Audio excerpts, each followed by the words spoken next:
تیری جنت تیری ماں کے قدم کے نیچے رکھی ہے۔ یہ علم ہمارے مدرسوں میں بتایا جاتا ہے۔ تو مدرسوں کا علم اور کالج کا علم یہی فرق رکھتا ہے کہ وہ صرف دنیا میں عزت بخش دیتا ہے، مگر دین کا علم الحمدللہ دنیا میں بھی انسان کو اونچا کرتا ہے اور آخرت میں بھی انشاءاللہ اونچا اسے ہوگا۔ اللہ کی رحمت ہوگی، وہ آخرت میں بھی اونچا ہوگا۔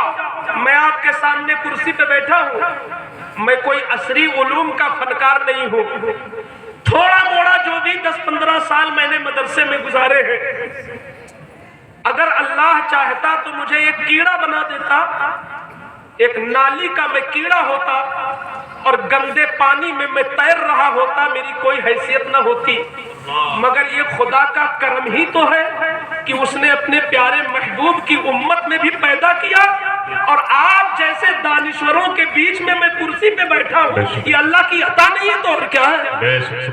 اور ہمارے جتنے علماء بیٹھے میں سب سے کہنا چاہتا ہوں، آپ کو جب یہ یاد آئے میں امامت کرتا ہوں، آپ کو جب یاد آئے میں نقابت کرتا ہوں، آپ کو جب یاد آئے میں شاعری کرتا ہوں، آپ کو جب یاد آئے میں بچوں کو پڑھاتا ہوں، آپ کو یاد آئے میں فتویٰ لکھتا ہوں، تو آپ خدا کا سجدہ شکر ادا کرو، کیونکہ آپ وہ کام کر رہے ہو جو رسول اللہ کا کام تھا، مصطفیٰ کی وراثت آپ کر رہے ہو۔ علم مصطفیٰ کی وراثت ہے نا، حضور کی وراثت ہے، تو جسے دین کا کام کرنے کو ملا ہو، تعلیم کا کام کرنے کا موقع ملا ہو، اس سے بڑی اونچی پوسٹ کس کی ہو سکتی ہے؟ تو دنیا کا علم اور دین کا علم، یہ جو علامہ اکبر علی صاحب انٹر کالج کی بنیاد رکھ رہے ہیں، تو یہ محض کالج نہیں قائم کر رہے ہیں، ان کا ارادہ یہ ہے کہ ہم اسی میں دینیات کا بھی سبجیکٹ رکھیں گے، اور ہمارا جو بچہ ہوگا وہ اعلیٰ حضرت کے بتائے ہوئے نسخے کے مطابق، اعلیٰ حضرت نے اپنے زمانے میں لکھا تھا، میں دہرا دوں اس بات کو چونکہ ہمارے سامنے دانشور لوگ بھی بیٹھے، ممکن ہے اس برکاتی فقیر کی بات پر اگر کسی ایک کے دل میں یہ بات جم گئی اور اس نے اعلیٰ حضرت کے اس قول پہ عمل کر لیا تو اس کے صدقے میں میری نجات ہو جائے گی۔ اعلیٰ حضرت نے لکھا تھا کہ مالداروں کو چاہیے، کتنا بڑا جملہ لکھ رہے ہیں، اعلیٰ حضرت فرماتے ہیں مالداروں کو چاہیے کہ اپنا پیسہ شادی بیاہ عقیقہ ختنہ اس طرح کی چیزوں سے اپنا پیسہ بچا کر اپنے علاقے میں کوئی اچھا اسکول قائم کرے تاکہ ان کا بچہ زبان انگریزی پڑھے اور تہذیب اسلامی ہو، زبان انگریزی پڑھے تہذیب اسلامی ہو، زبان ہندی پڑھے اٹھک بیٹھک اسلامی ہو۔ ایسا اسکول تمہارے پاس کتنے اسکول ہیں؟ ذرا انگلیوں پہ لکھ کے دکھاؤ، بھلا ہو امین ملت کا، اللہ ان کی عمر میں کروڑوں کروڑ برکتیں عطا فرمائے، انہوں نے البرکات قائم کر کے مشائخ کو ایک راہ دی ہے کہ اگر ہمارا ہر پیر اس راہ پہ چلے تو اہل سنت میں نور آ جائے گا انشاءاللہ۔ سبحان اللہ، نعرے تکبیر، نعرے رسالت، فیضان محررہ شریف، فیضان بلگرام شریف، سادات بلگرام شریف۔ کیا آج ایسا نہیں ہو سکتا کہ گاؤں گاؤں اور چھیتر چھیتر ایسے اسکول ہوں کہ جہاں پر سلیبس ایسا ہو کہ بچیاں پڑھیں یا بچے پڑھیں، کوئی کفری سبجیکٹ نہ ہو، اور ترانہ جو صبح کا ہو وہ اسلامی ترانہ ہو۔ سبحان اللہ، ہم ہندوستانی ہیں، ہندوستان کی مٹی مٹی سے ہمیں محبت ہے، یہاں کے ذرے ذرے سے محبت ہے۔ ہم 15 اگست کو جھنڈا لہراتے ہیں، لہرائیں گے، 26 جنوری کو جھنڈا لگاتے ہیں، لگائیں گے، مگر ہم مسلمان ہیں، ربیع الاول میں بھی جھنڈا لگائیں گے۔ ہونا چاہیے نا، بے شک تو اگر ہمارے اسکول اپنے ہوں تو ہمارے جو چھوٹے چھوٹے 5 سال کے 7 سال کے 8 سال کے 12 سال کے یہ نونہال جو بچے پڑھتے ہیں اسکول میں، یہ ہر قسم کا جنم دن جان جاتے ہیں، مگر مصطفیٰ کا جنم دن آ جاتا ہے، ربیع النور کا مبارک مہینہ آ کے گزر جاتا ہے، مگر ہمارے بچے نہیں جان پاتے کہ یہی وہ تاریخ تھی، یہی وہ مہینہ تھا کہ مصطفیٰ آئے تھے اور کائنات میں انقلاب آیا تھا۔ یہ کیوں نہیں جان پاتے؟ کیونکہ اسکول کی باغ ڈور آپ کے ہاتھ میں نہیں ہے۔ آپ قومی خدمت کے لیے اسکول قائم کریں، جہاں پر سائنس ہو، ہر قسم کے سبجیکٹ ہو، مگر دین اتنا شامل ہو اس میں کہ وہ بچہ چاہے انجینئر بنے چاہے ڈاکٹر بنے، جب اپنے باپ کا انتقال ہو تو وہ جنازہ پڑھانے کے لائق۔ اسکول کا پڑھا بچہ بھی جنازہ پڑھانے کے لائق ہو۔ حضرت یہ بتائیں، باپ کا انتقال ہوا، جنازہ پڑھانے کا حقدار کون ہے سب سے زیادہ؟ اس کا بیٹا ہے۔ ایسا نہیں کہ آپ کے پیر جنازہ کے پڑھانے کے زیادہ حقدار، آپ کا بیٹا زیادہ حقدار ہے، لیکن بیٹا اس لائق تو ہونا چاہیے کم سے کم۔ یہ شریعت کا فیصلہ ہے، میری طبیعت کا فیصلہ نہیں ہے، اس لیے میں بباندی دول بول رہا ہوں کہ کسی کا بھی باپ انتقال کرے تو اس کے بیٹے کو چاہیے کہ جنازہ وہ پڑھائے، وہ ولی اقرب ہے۔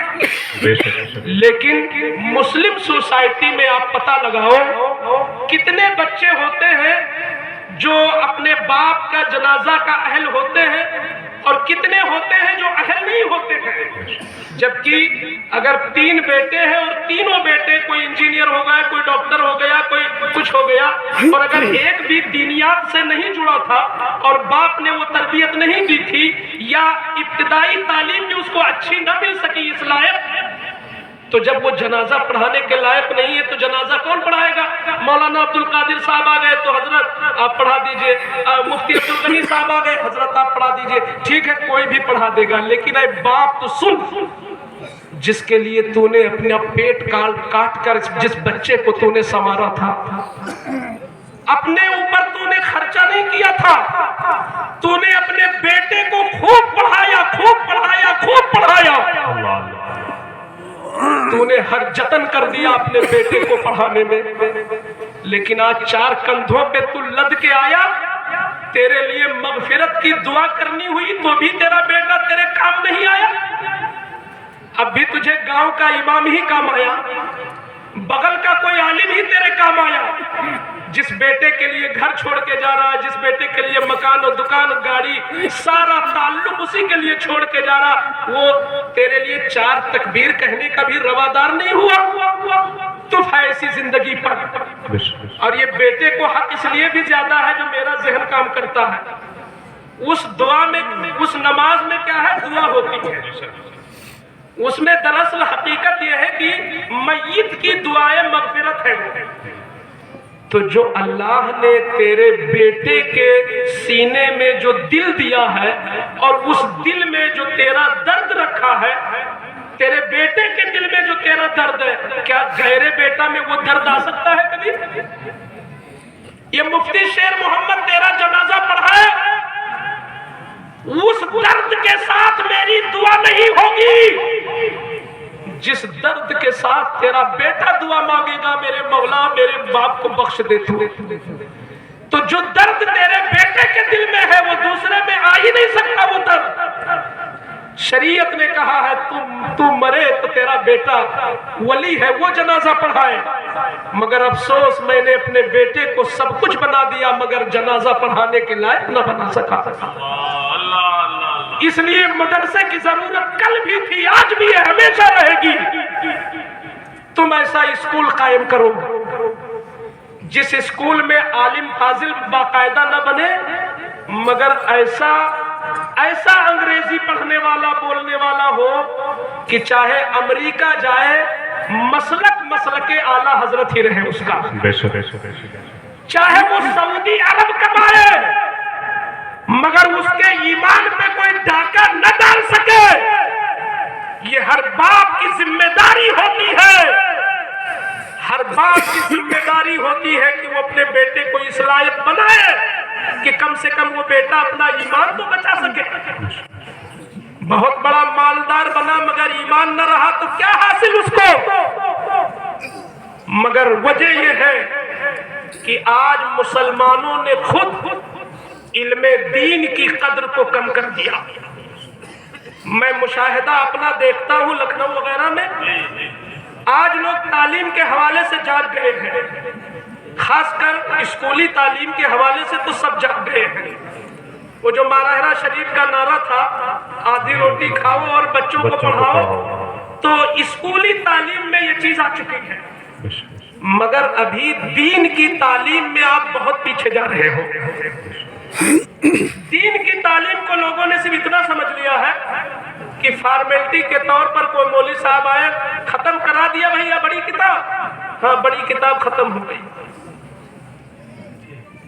ایک دو اردو کتابیں پڑھ لیا اور بڑی کتاب قرآن پاک ختم ہو گئی۔ اتنے سے بچے کا ایمان محفوظ ہو گیا۔ آج کے اس نازک دور میں جاگ جاؤ مسلمانوں، ہم اتنا پڑھائیں دین کو، اتنا پڑھائیں کہ وہ اپنا بھی ایمان بچا سکے اور غیروں کا بھی ایمان بچا سکے۔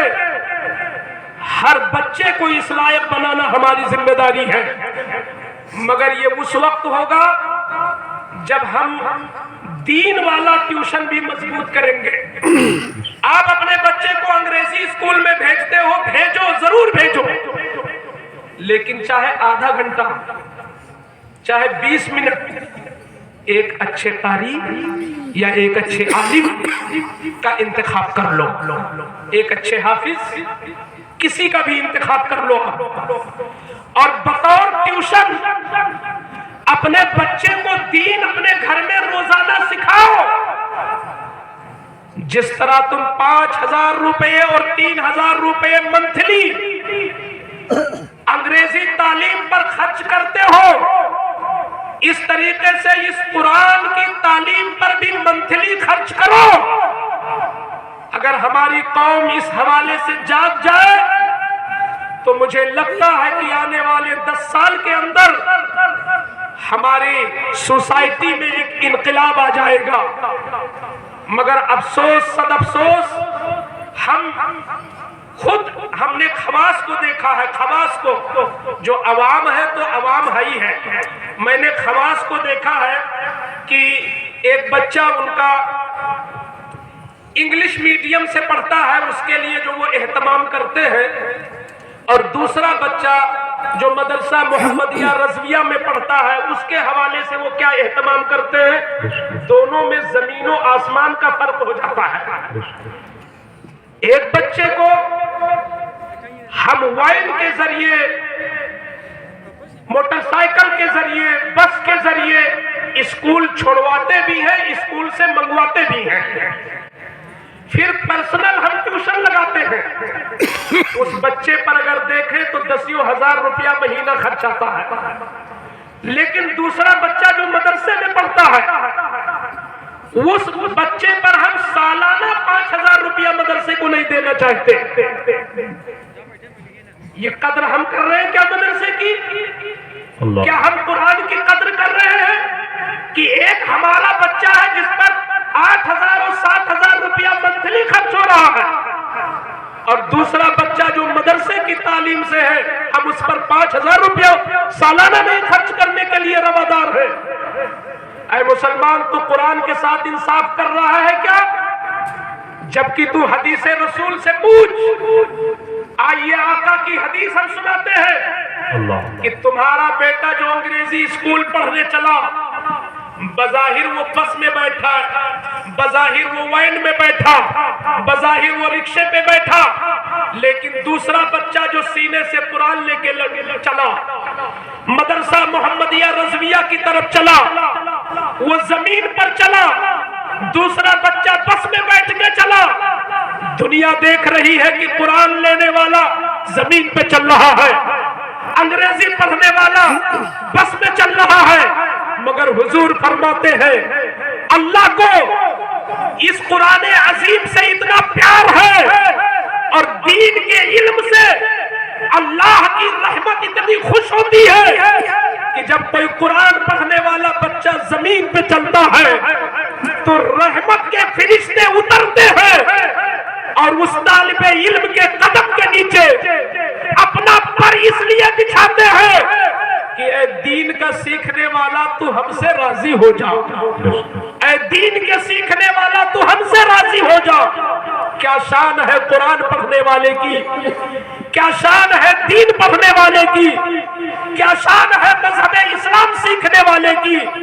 تو اے لوگوں، جب اس دین کی اتنی بڑی شان ہے اور اس علم کا اتنا بڑا وقار ہے تو اس وقار کو یہود و نصارہ نہیں ملحوظ رکھیں گے، اس وقار کو بچانا مسلمان کا کام ہے۔ مسلمانوں، آج مدرسہ محمدیہ کے اس ذمہ دار اسٹیج سے میں آپ کو اپیل کر کے جانا چاہتا ہوں کہ اپنے بچوں کے دونوں حصوں پہ نظر رکھنا آپ کی ذمہ داری ہے۔ یہ کیسے ہو سکتا ہے؟ یہ اسی طرح ہو سکتا ہے کہ جس طرح مدرسوں کی جال بچھی ہوئی ہے، ایسے ہر علاقے میں ایک ایسا اسکول بھی الحمدللہ قائم کرو کہ جہاں کی باغ ڈور آپ کے ہاتھ میں ہو، سلیبس آپ تیار کرو، نظام آپ تیار کرو، وہاں کی تہذیب اور وہاں کے اصول آپ بناؤ تاکہ آپ کی بچیاں پردے کے ساتھ اسکولی تعلیم بھی لے سکے۔ جب آپ کے ہاتھ میں ہوگا نظام تو آپ اسلامی انداز میں وہ نظام قائم کر سکتے ہو۔ ہم تو کہتے ہیں اسکول ایسا ہو کہ اگر ظہر کا ٹائم ہو جائے تو باقاعدہ اسکولوں میں انتظام ہو کہ اذان بھی ہو اور بچوں کی وہاں جماعت بھی ہو تاکہ ہمارے بچے دنیا کے ساتھ دین بھی سیکھ سکے۔ اگر یہ چیز ہم نے بدلاؤ اپنے اندر پیدا نہیں کیا تو وقت بہت خطرناک ہے۔ جب دنیا میں تمہارے جنازہ کے وہ لائق نہیں ہوتے تو جب تم قبر میں لیٹ جاؤ گے وہ رسمی طور پر دو ایک بار فاتحہ کر کے تمہیں بھی بھول جائیں گے، لیکن اگر تم نے دین کا علم انہیں دے دیا تو جب تک وہ زندہ رہیں گے، جب قبرستان سے گزریں گے وہ تمہیں بھولیں گے نہیں، اور تمہارے سرہانے کھڑے ہو کر کے 3 بار سورہ اخلاص 1 بار سورہ فاتحہ پڑھیں گے۔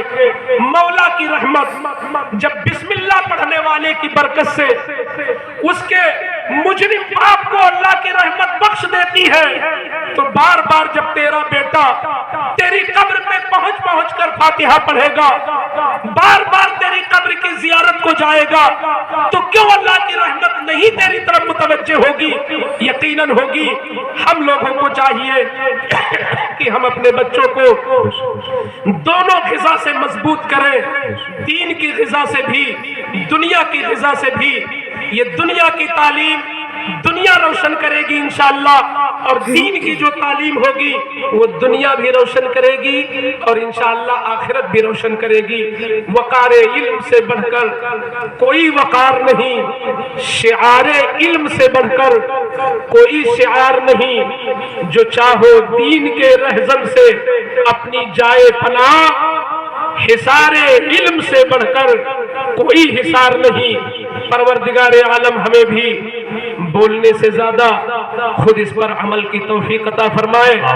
زبان و بیان میں جو بھی تعبیری، تشریحی اور بیانی لسانی غلطی ہوئی ہو پروردگار عالم معاف فرمائے۔ استغفر اللہ ربی من کل ذنب واتوب الیہ وما علینا الا البلاغ۔ السلام علیکم ورحمۃ اللہ وبرکاتہ۔